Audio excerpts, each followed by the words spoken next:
Shorieri mintzozen errekari, oianeko zuaitzerita, zeroko izarreri, mintzozen aizeari, xoro baten zatzaukaten, Shorieri mintzozen. Bonjour à toutes, bonjour à tous. Ces dernières semaines, et surtout ces 2 dernières semaines, de nombreux nouveaux livres sont entrés dans notre bibliothèque. Soit que je les ai trouvés dans une boîte à livres, j'adore farfouiller les boîtes à livres, soit que je les ai achetés, soit sur internet, soit dans des librairies.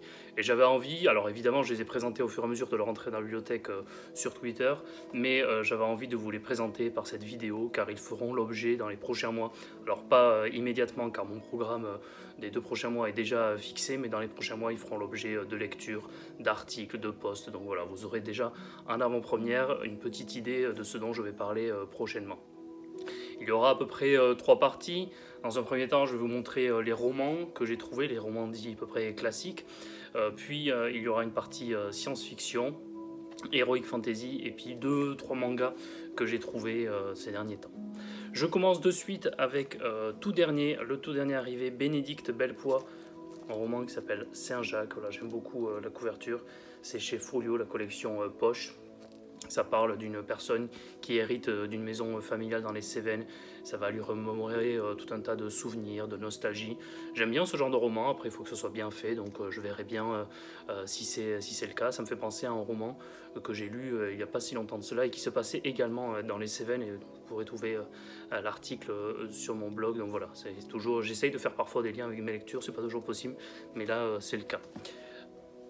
Un autre roman que j'ai acheté récemment, je n'ai encore jamais lu cet auteur, je le confesse, mais c'est Philippe Roth, je ne sais pas comment ça se prononce, La Tâche. Donc voilà, j'en avais parlé sur Twitter, vous m'en avez dit beaucoup de bien, donc j'ai hâte de le découvrir, j'ai hâte de le lire, que ce soit son style, mais également la narration en elle-même.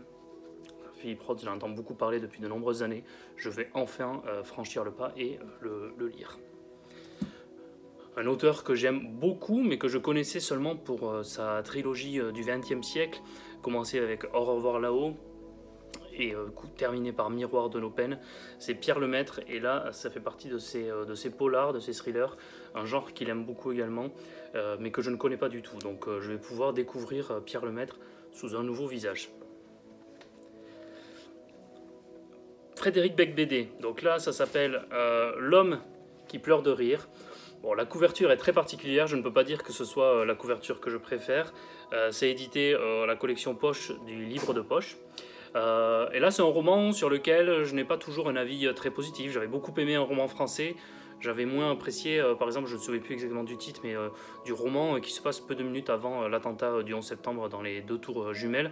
Voilà, je n'ai pas toujours un avis forcément enthousiaste sur cet écrivain, mais j'avais vraiment adoré un roman français, donc je me dis, bon, je vais en continuer de découvrir Frédéric Beigbeder avec donc L'homme qui pleure de rire et cette couverture vraiment très originale, mais bon, que voulez-vous ?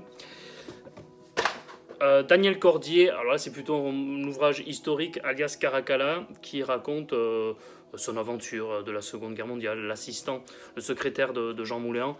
C'est un gros livre, hein. Je vais devoir mettre quelques semaines je pense à le lire, mais j'ai vraiment hâte de le lire. Ça fait des semaines, des mois, des années qu'avec mon épouse on a envie de le lire et là on est vraiment ravis, on est vraiment très heureux parce qu'on va pouvoir le faire. Voilà, alias Caracalla, on va se faire plaisir. Alors là, ce sont 3 romans que j'ai trouvés justement voilà, en boîte à livres. C'était des achats plutôt jusqu'alors. Mais ceux-ci, ce sont des romans que j'ai trouvés en boîte à livres. Il y a d'abord Le Fils de l'homme de Jean-Baptiste Dellamo. J'avais été très marqué, bouleversé par son ouvrage Règne animal. Vous irez voir sur mon blog si vous voulez l'article dans lequel j'en parle. À la fois beaucoup de bien et puis à la fois certains passages qui m'avaient presque choqué et presque heurté. Bref, en tout cas, c'était un ouvrage marquant et c'est ce que j'aime aussi dans la littérature lorsque, encore quelques semaines après, j'ai certains passages en tête et un roman que je ne parviens pas à oublier facilement. Donc c'est quand même la preuve que c'est plutôt réussi. Et j'avais envie de lire son dernier roman, là, Le Fils de l'homme, qui est paru récemment. Donc voilà, je continue avec Jean-Baptiste Dellamo. Léonore de Recondo, Revenir à toi, là aussi son dernier roman. J'avais adoré, alors vraiment adoré son roman Rêves oubliés, qui se passe en plus au Pays Basque, avec cette famille de réfugiés qui passe la frontière espagnole vers la fin de la guerre civile espagnole, et comment ils arrivent à s'adapter dans une ferme du Pays Basque français, plutôt dans les Landes, et ils atterrissent ensuite. J'avais vraiment adoré ce roman, allez le lire si vous l'avez encore jamais lu, je vous mettrai peut-être la couverture ici. Mais là, Revenir à toi, c'est son dernier roman, et j'ai vraiment très envie de le lire. Bon, là je l'avais pris celui-là, mais je l'ai encore jamais lu. J'avais entendu parler de la polémique qui l'avait concerné au moment de la sortie de son roman Hell, il y a très longtemps. J'avais lu un article sur cette autrice, et je me dis, bon, je l'ai trouvé en boîte à livres, ça ne me coûte rien, je vais essayer de découvrir pourquoi cette autrice a ce caractère si particulier, pourquoi cette autrice avait fait polémique. Enfin, en tout cas, j'avais envie de le lire, de découvrir. J'aime beaucoup également faire des découvertes dans la littérature, donc c'est Lolita Pile avec ce Crépuscule Ville, donc un roman paru chez Grasset.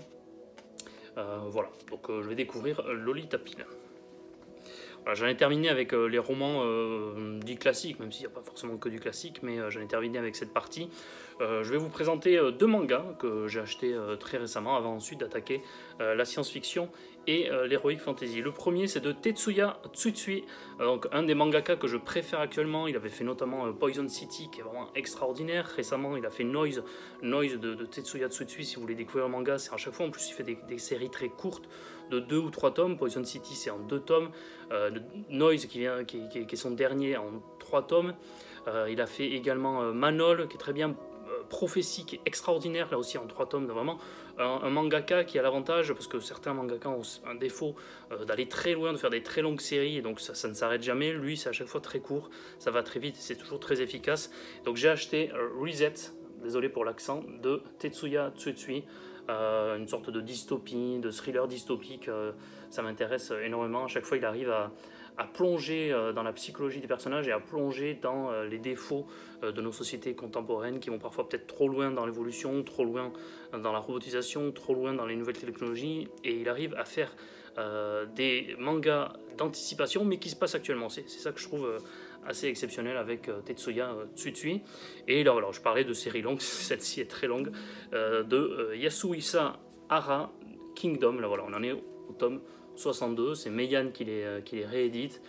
C'est un manga sur l'unification de la Chine, donc en 234 avant Jésus-Christ, hein, notre 3e centenaire avant Jésus-Christ.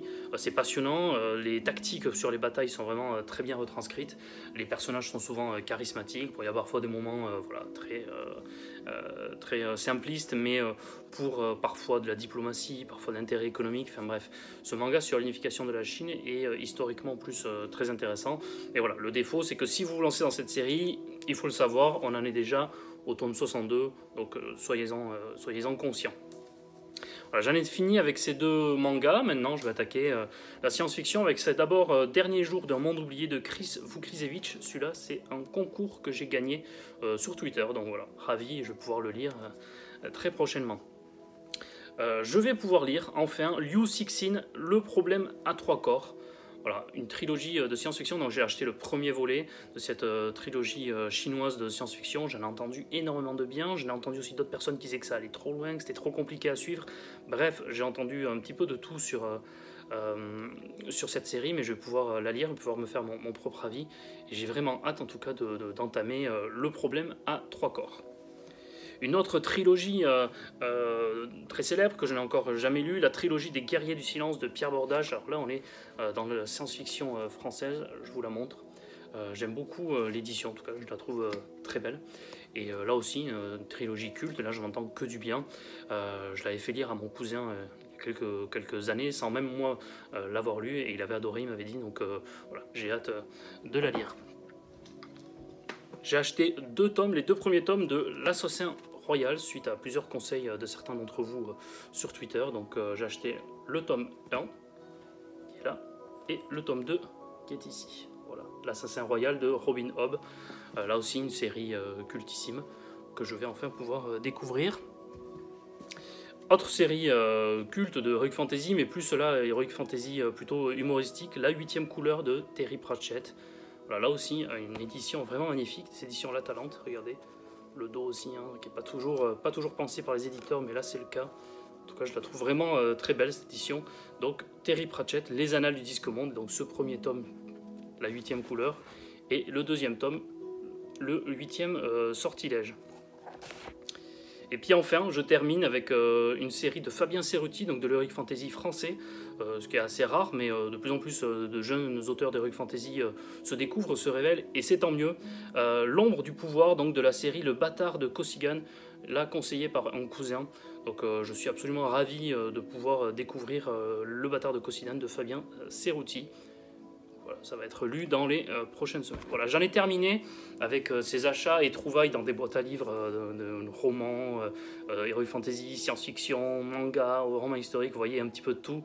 Donc vous avez un petit avant-goût de ce que je vais lire dans les prochaines semaines, dans les prochains mois. Je ne sais pas encore, tout n'est pas fixé à propos de ces romans-là. Voilà, j'en ai terminé. Donc je vous dis à très bientôt, prenez soin de vous et surtout, lisez des livres. Au revoir, merci.